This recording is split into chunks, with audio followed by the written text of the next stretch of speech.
Buscando la verdad y abogando por la unidad nacional en pro de la paz y la seguridad en el Ecuador, queremos iniciar la jornada de entrevistas y debates de la opinión diversa y libre en la revista de Opinión Democracia con el doctor César Ulloa, director de docencia e investigación en la Universidad de los Hemisferios.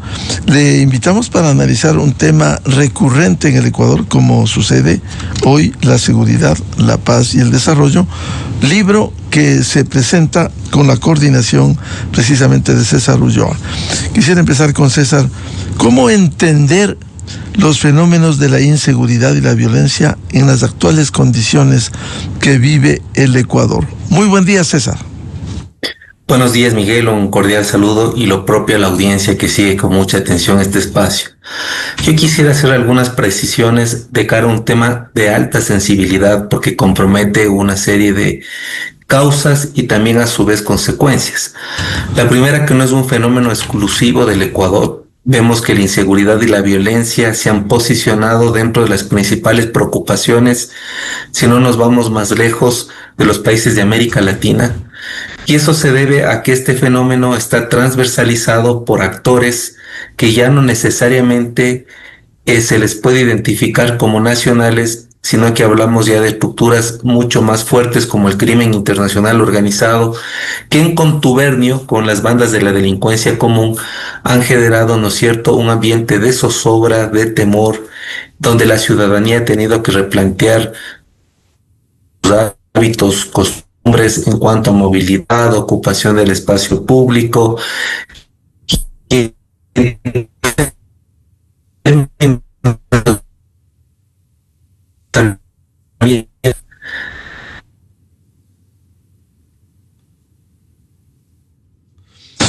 Este es un diálogo con el doctor César Ulloa, director de docencia e investigación de la Universidad de los Hemisferios. Por favor, para que continúe, César. Se entrecortó.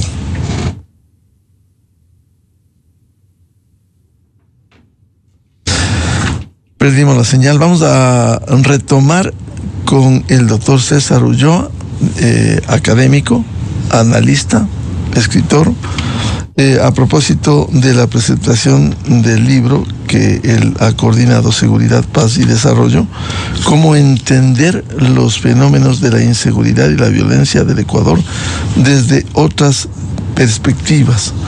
Esta obra participan Humberto Salazar, Marco Tello, Cynthia Game, Marta Cobos, Natalie Angulo. El libro que ilustra la realidad que se vive en el mundo contemporáneo. Adelante, César, para que continúe con su análisis. Muchísimas gracias, Miguel.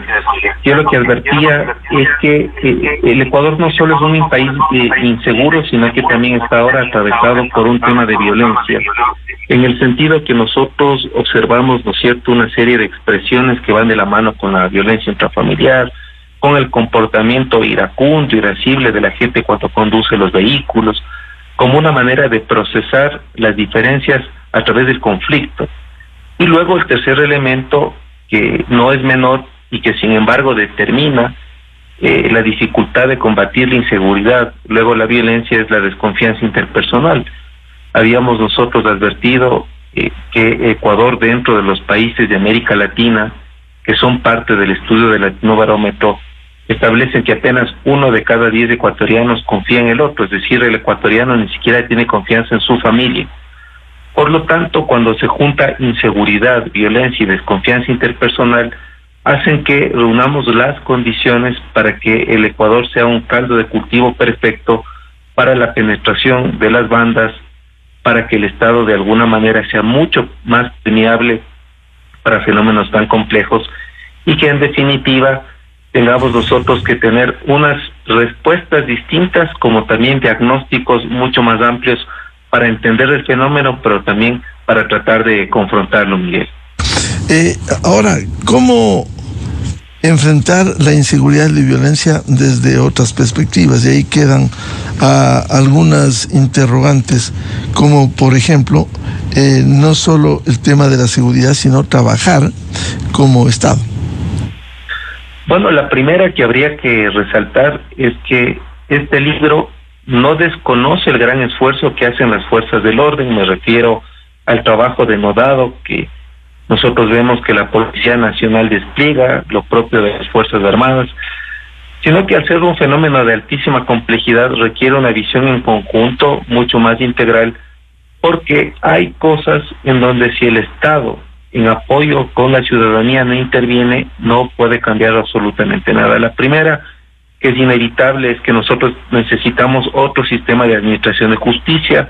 A la luz pública se expresa las anomalías, las deficiencias, la corrupción, la impunidad, no de todos, por supuesto, pero sí hay un gran porcentaje de los operadores que están contaminados por esta tendencia que viene a convertirle al Ecuador en un estado mafioso. La segunda, que es importante, es que necesitamos un plan de rescate a la juventud, porque está comprobado que en la mayoría de países en donde interviene el crimen internacional organizado en contubernio con las bandas de la delincuencia común, es este segmento de la población el que es más afectado. Si uno mira, por ejemplo, la ciudad de Medellín de los años 80 y 90, el gran ejército de sicarios estaba integrado por, yo diría, niños que iban entre 11 años a 18 años, es decir, algo muy parecido a lo que está sucediendo ahora, porque cuando nosotros miramos quiénes son los detenidos de los secuestros, quiénes son los detenidos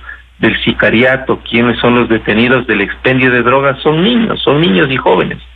Por lo tanto, si el Estado no diseña con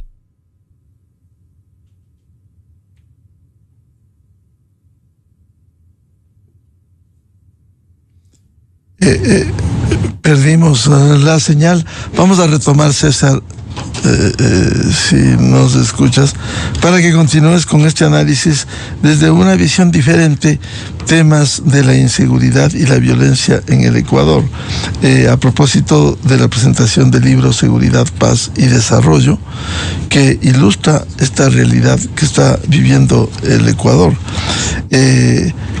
con problemas de orden social, con la incidencia de las economías criminales, la descomposición y también el desmantelamiento del sistema de administración de justicia, que lamentablemente no acompaña adecuadamente a las tareas que está emprendiendo las fuerzas de seguridad. No funcionan a plenitud las fronteras vivas, hay una ausencia del Estado. A ver, César, para que continúe. En el libro leíamos cómo diferenciar y distinguir la inseguridad, la violencia. Un país inseguro, como hoy es el Ecuador, pero también violento.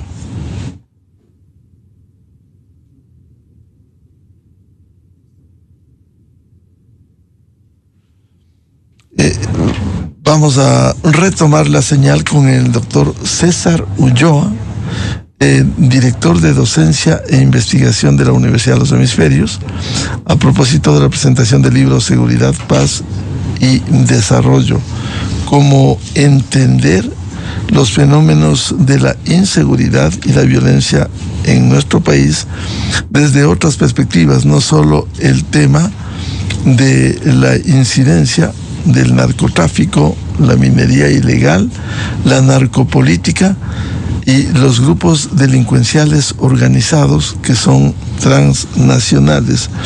En este libro se establecen algunas causas como espacios propensos para la emergencia de economías del delito, descomposición del sistema de administración de justicia, ausencia del Estado en las fronteras.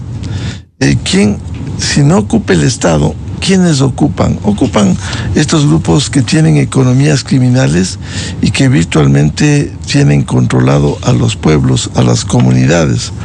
La penetración de las mafias en la política y lo que se aspira, la configuración de un Estado mafioso. César, le escuchamos.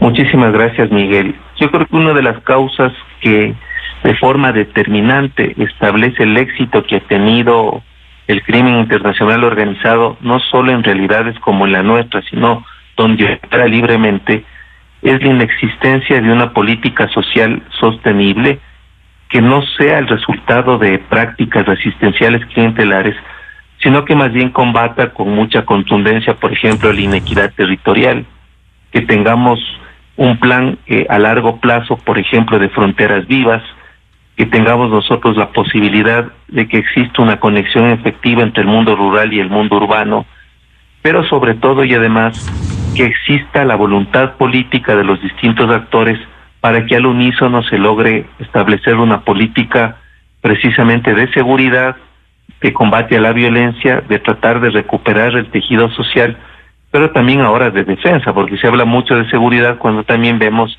que los países estamos expuestos a fenómenos de defensa. Entonces, debe haber la claridad también que no es un fenómeno que se pueda resolver de la noche a la mañana. Y peor aún en un país como el nuestro, en donde lamentablemente hay una fragilidad institucional que se expresa en la desconexión, por ejemplo, del trabajo que deben hacer los gobiernos autónomos descentralizados y el gobierno central, que se expresa, ¿no es cierto?, en este afán más de ego y de vanidades de ciertas autoridades que ocupan distintos cargos en vez de sentar a la mesa una iniciativa multisectorial, pero además que congregue, ¿no es cierto?, un conjunto de propuestas.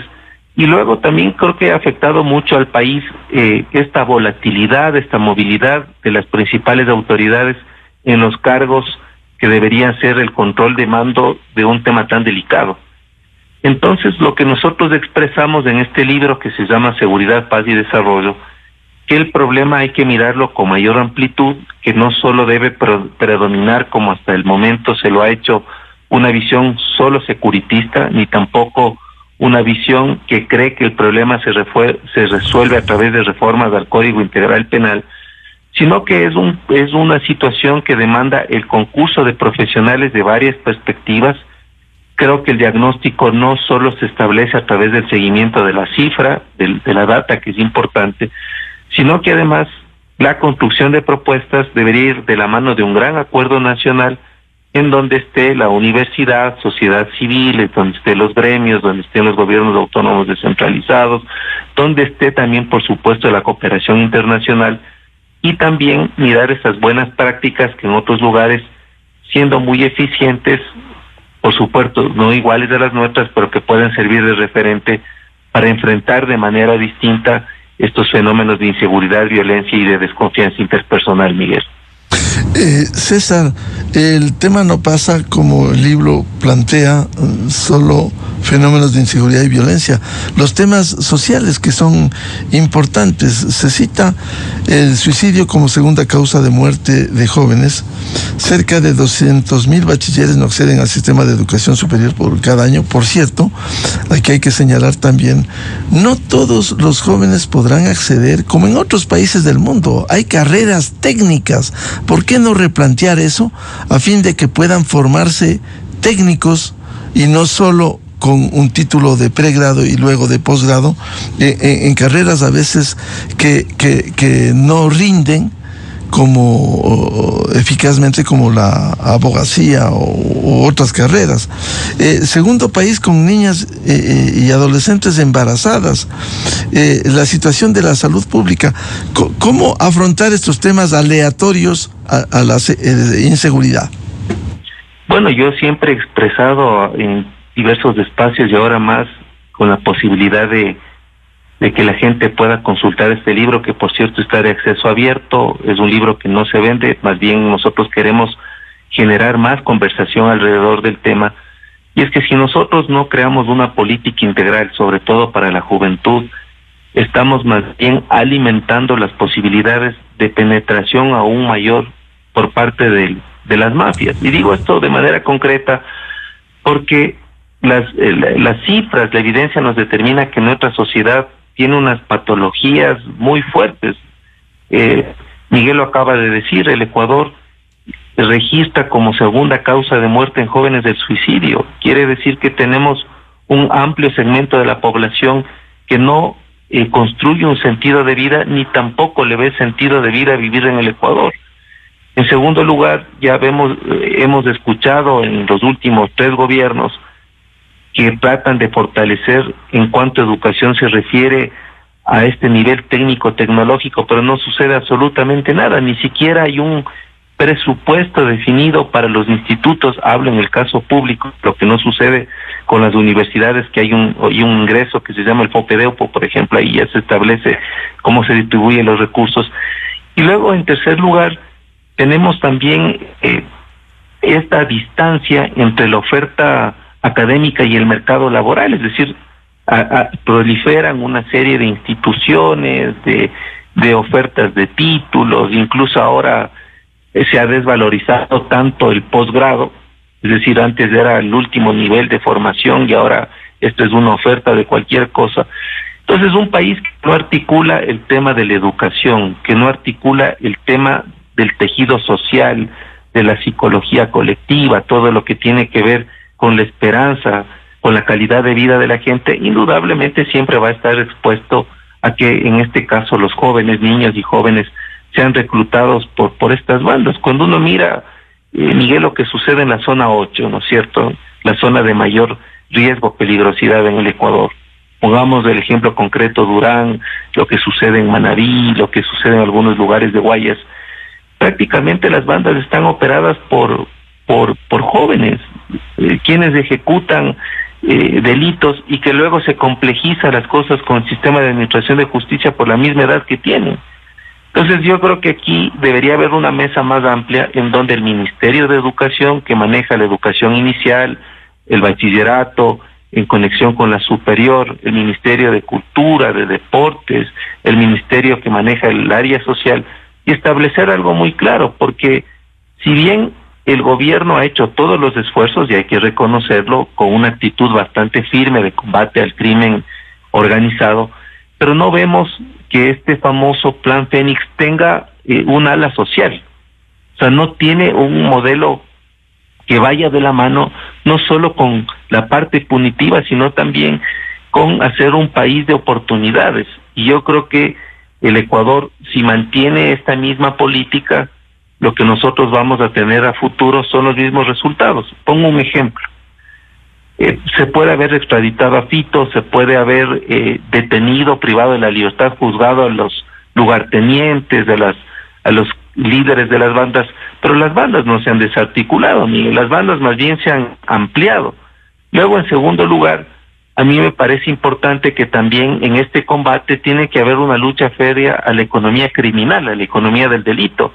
Me refiero al lavado de activos, me refiero al testaferrismo, me refiero a esta red imbrincada que expresa, por ejemplo, que en los lugares de mayor opulencia, prácticamente excluidos de la sociedad, están jugando en las canchas de fútbol los capos de las bandas con las élites.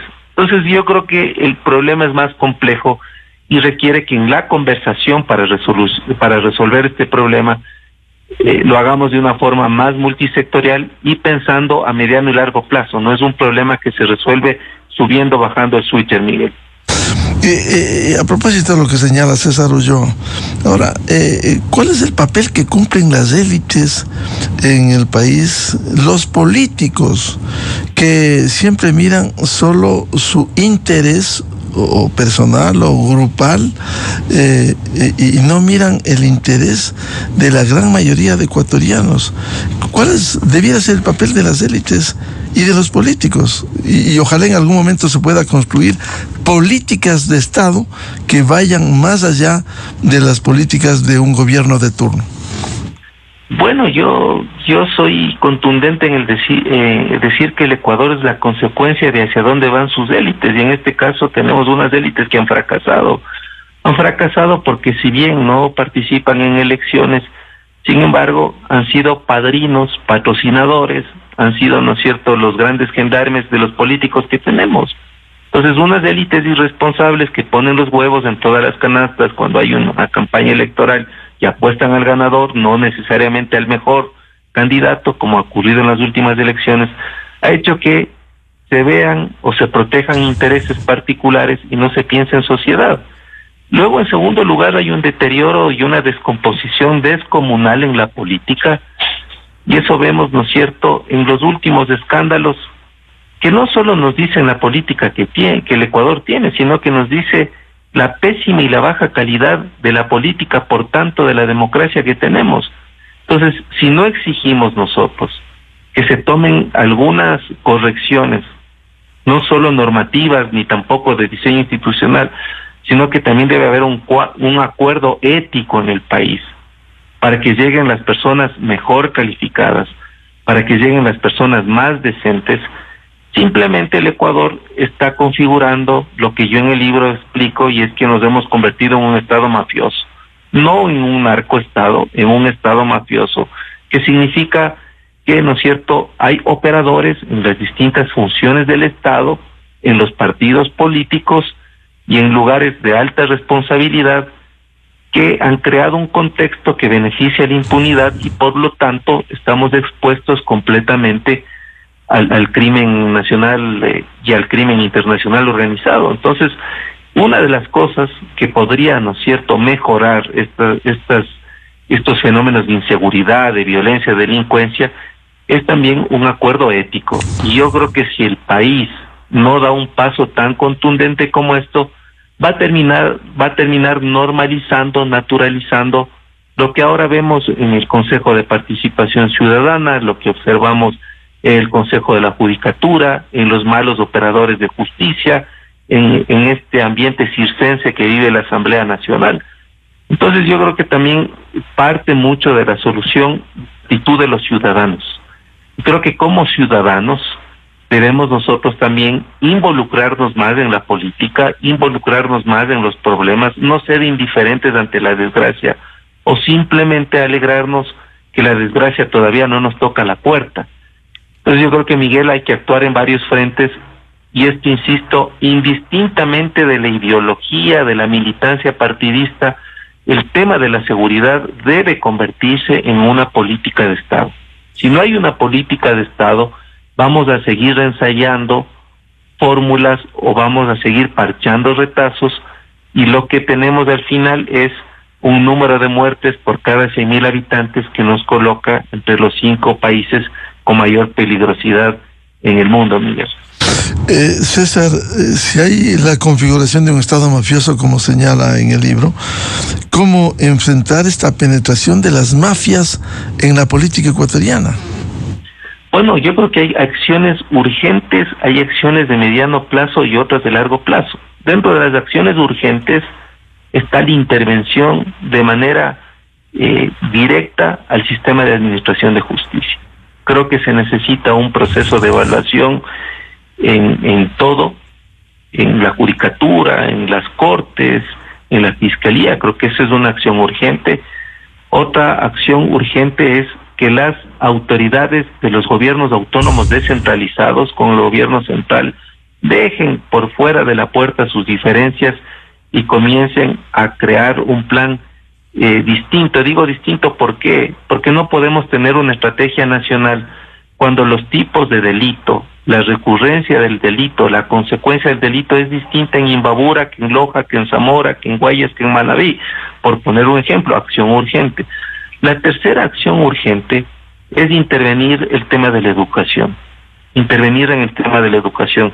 Y no me refiero a solamente incorporar asignaturas que tengan que ver con el civismo, con la ética, con los valores, sino que se debe trabajar en un proceso de formación extracurricular en donde los jóvenes no tengan tanto tiempo libre, y más bien a través del deporte, del arte, de la cultura, de los idiomas, por ejemplo, ocupar su espacio e incluso tratar de hacer un proceso de formación mucho más integral. Luego, lo otro urgente que necesitamos, ¿no es cierto?, es sentar inmediatamente a estas élites, ¿no es cierto?, a los empresarios, al sistema de educación superior, a la sociedad civil, a los distintos sectores, y ponernos de acuerdo que aquí no hay cómo discutir. O sea, un país que no logra definir apenas un acuerdo es un país inviable. Entonces el Ecuador lo que ha hecho es estar a la deriva, sin ninguna certeza, lanzando globos de ensayo, pirotécnico, y no hemos establecido una política de Estado. Eso dentro de lo urgente.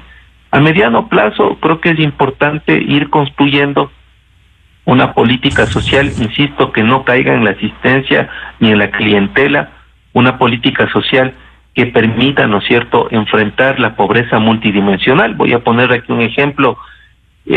Al siglo XXI, cuando nosotros visitamos alguna playa del país, ni siquiera hay agua potable. Tenemos una de las provincias más pobres de la región en América Latina, como es la provincia de Bolívar. Tenemos el número de camas hospitalarias por cada 100.000 habitantes en deficiencia y en rojo en las provincias del oriente. Tenemos ausencia del Estado en las fronteras, en algunos lugares en casi está presente la mafia y los Robin Hood del narcotráfico. Entonces tenemos que a largo plazo construir algo contundente en lo social. Y creo que estas medidas de urgencia, inmediatas y de largo plazo, nos va a permitir cerrar un acuerdo que no debe ser electoral bajo ningún punto de vista, debe ser un acuerdo programático, como lo hizo en su momento Italia, cuando combatió la mafia siciliana, como lo ha hecho en su momento Colombia, y el mejor ejemplo es Antioquia y lo que ha sucedido en Medellín después de los 80 y los 90, cómo se pudo hacer en algunos espacios de las favelas en Brasil, por poner algunos ejemplos, cómo se lo está haciendo en algunas experiencias en El Salvador, que por cierto muy poco se conoce lo que en El Salvador se hace y solo se cree que Bukele construye cárceles. No es así. Alrededor del Plan de Seguridad de El Salvador también hay grandes bibliotecas, hay procesos de rehabilitación, hay una política social. Lamentablemente eso nos informa. O como hace países como Costa Rica y Uruguay, donde hay la construcción de un estado de bienestar de calidad, con indicadores, pero con continuidad y con estabilidad también en las autoridades que están en estos altos cargos de responsabilidad. César, ¿y dónde se puede acceder al libro Seguridad, Paz y Desarrollo? Bueno, este libro está de acceso abierto, se puede poner en el buscador de Google Seguridad, Paz y Desarrollo, el libro Universidad de Hemisferios. Esto está abierto, es de acceso gratuito. ¿Por qué lo hemos hecho de esta manera? Porque este tema no es exclusivo de nadie. Este tema debe involucrar en la conversación al mayor número de personas que con espíritu ciudadano puede plantear un conjunto de propuestas para un fenómeno que lamentablemente en las condiciones que está tendrá que combatirse de manera bastante certera, por lo menos en unas 2 o 3 décadas, Miguel. Bien, muchas gracias al doctor César Ulloa, director de Docencia e Investigación de la Universidad de Hemisferios, a propósito de la presentación del libro Seguridad, Paz y Desarrollo. Muy amable, César. Muy gentil, Miguel, un excelente fin de semana, gracias. Muy buen día. 7:10 en el territorio continental ecuatoriano. Vamos a una pausa y ya volvemos. Diálogo previsto con el exministro de Energía, doctor René Ortiz, para hablar sobre la situación energética, el abastecimiento de energía eléctrica a propósito de lo que ha ocurrido con Colombia, que dejamos de recibir energía desde el vecino del norte. Buscando la verdad. Desde 1984 con Gonzalo Rosero. La revista de opinión Democracia. Siempre líderes, siempre confiables. Enseguida regresa Miguel Rivadeneira a la búsqueda de la verdad.